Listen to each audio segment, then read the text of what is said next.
जय श्री कृष्णा। राधे राधे। बाई बिन्ना का व्रत, जिसे गोगा पंचमी या नाग पंचमी भी कहा जाता है, उत्तर भारत में मनाया जाने वाला एक महत्वपूर्ण त्योहार है। यह त्योहार भाद्रपद कृष्ण पंचमी को मनाया जाता है और इस दिन नाग देवता की पूजा की जाती है। कई जगह पर इस दिन बहनें अपने भाइयों को टीका लगाकर मिठाई खिलाती हैं और भाई अपनी बहनों को उपहार देते हैं। यह भी माना जाता है कि इस व्रत को करने से स्त्रियों को सौभाग्यवती होने का वरदान मिलता है और उनके पतियों की सभी विपत्तियों से रक्षा होती है। इस दिन दीवार को साफ करके गेरू से पोता जाता है और दूध में कोयला मिलाकर चकोर चौक बनाया जाता है। उस चौक के ऊपर 5 सरप बनाए जाते हैं।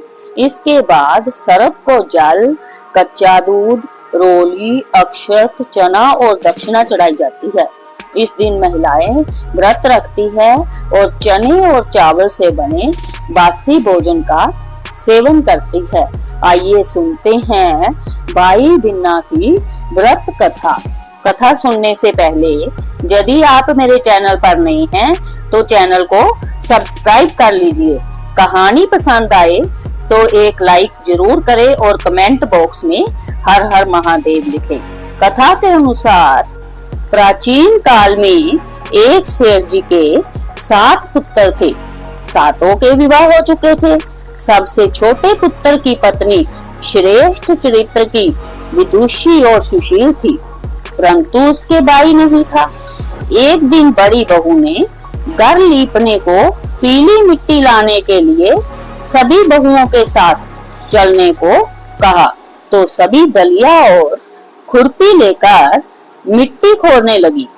तभी वहां एक सर्प निकला, जिसे बड़ी बहू खुरपी से मारने लगी। यह देखकर छोटी बहू ने उसे रोकते हुए कहा, मत मारो इसे, जय बेचारा निरपराध है। जय सुनकर बड़ी बहू ने उसे नहीं मारा। तब सर्प एक और जा बैठा। तब छोटी बहू ने उससे कहा, हम अभी लौट कर आती है, तुम जहाँ से जाना मत। जय कहकर वह सबके साथ मिट्टी लेकर घर चली गई और वहाँ काम काज में फंसकर सर्प से जो वादा किया था उसे भूल गई। उसे दूसरे दिन वह बात याद आई तो सबको साथ लेकर वहां पहुंची और सर्प को उस स्थान पर बैठा देखकर बोली, सर्प भैया नमस्कार। सर्प ने कहा, तू भैया कह चुकी है, इसलिए तुझे छोड़ देता हूँ, नहीं तो झूठी बात कहने के कारण तुझे अभी डस लेता। वह बोली, भैया मुझसे भूल हो गई, उसकी क्षमा मांगती हूँ। तब सर्प बोला, अच्छा, तू आज से मेरी बहन हुई और मैं तेरा भाई हुआ, तुझे जो मांगना हो मांग ले। वह बोली, भैया मेरा कोई नहीं है, अच्छा हुआ जो तू मेरा भाई बन गया। कुछ दिन व्यतीत होने पर वह सर्प मनुष्य का रूप धारकर उसके घर आया और बोला कि मेरी बहन को भेज दो। सबने कहा कि इसके तो कोई भाई नहीं था, तो वह बोला, मैं दूर के रिश्ते में इसका भाई हूँ, बचपन में ही बाहर चला गया था। उसके विश्वास दिलाने पर घर के लोगों ने छोटी को उसके साथ भेज दिया। उसने मार्ग में बताया कि मैं वही सर्प हूँ, इसलिए तू डरना नहीं और जहाँ चलने में कठिनाई हो वहाँ मेरी पूंछ पकड़ लेना। उसने कहे अनुसार ही किया और इस प्रकार वह उसके घर पहुंच गई। वहां के धन ऐश्वर्या को देखकर वह चकित हो गई। एक दिन सर्प की माता ने उससे कहा, मैं एक काम से बाहर जा रही हूँ, तू अपने भाई को ठंडा दूध पिला देना। उसे यह बात ध्यान न रही और उसने गर्म दूध पिला दिया, जिससे उसका मुख बुरी तरह जल गया। यह देखकर सर्प की माता बहुत क्रोधित हुई, परंतु सर्प के समझाने पर शांत हो गई। तब सर्प ने कहा कि बहन को अब उसके घर भेज देना चाहिए। तब सर्प और उसके पिता ने उसे बहुत सा सोना चांदी, जवाहरात, वस्त्र, भूषण आदि देकर उसके घर पहुंचा दिया। इतना ढेर सारा धन देखकर बड़ी बहू ने ईर्ष्या से कहा, भाई तो बड़ा धनवान है, तुझे तो उससे और भी धन लाना चाहिए। सर्प ने जय वचन सुना तो सब वस्तुएं सोने की लाकर दे दी।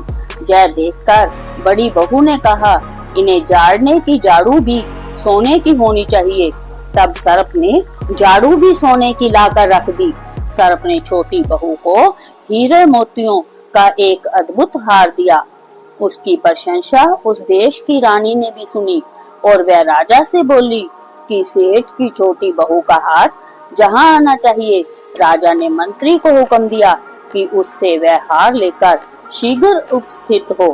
मंत्री ने सेठ जी से जाकर कहा कि महारानी जी छोटी बहू का हार पहनेगी, वह उससे लेकर मुझे दे दो।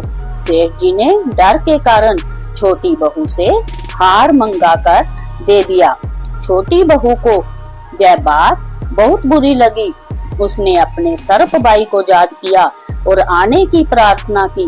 भैया, रानी ने हार छीन लिया है, तुम कुछ ऐसा करो कि जब वह हार उसके गले में रहे तब तक के लिए सर्प बन जाए और जब वह मुझे लौटा दे तब हीरों और मणियों का हो जाए।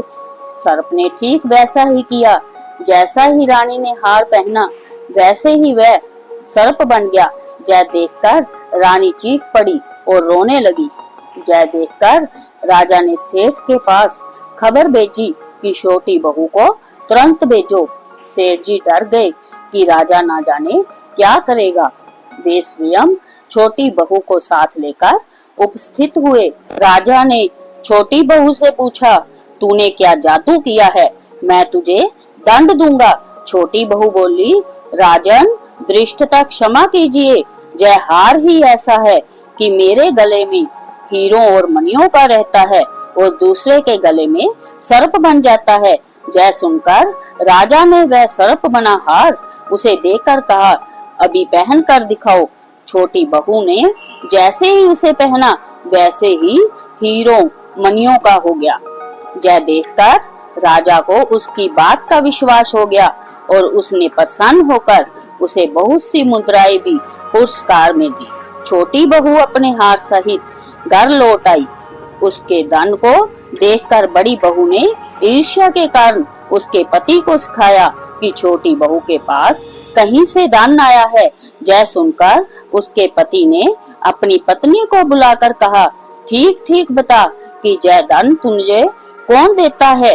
तब वह सर्प को याद करने लगी।